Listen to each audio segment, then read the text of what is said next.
you're the primary exchange for IBIT. So yes. You have basically the greatest launch of all time up and running on your exchange.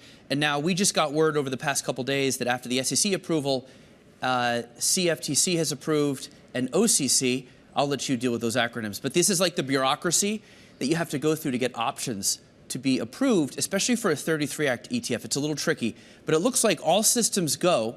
When can investors and traders expect to have options on IBIT and the other ones? Well, first, I couldn't agree with you more, Eric, on the success of IBIT and really all the spot Bitcoin ETFs that we've seen come to market going back to January. IBIT now over $40 billion, larger than the iShares Gold Trust ETF. It's, I think you pointed out last week, larger than the 2,800 ETFs that have launched in the past decade. So what a momentous milestone.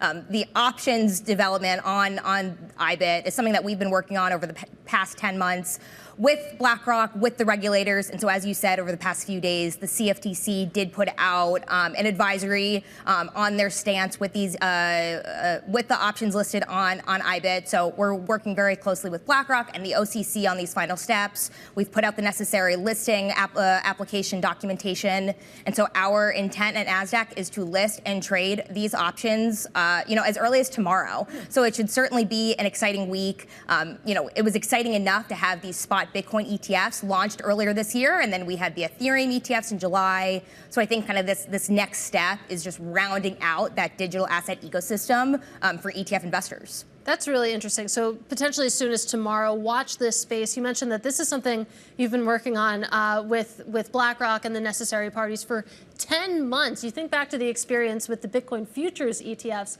It didn't take long at all to get options listed on those funds. I don't know if you want to speculate, but do you have any opinion as to why it took this long?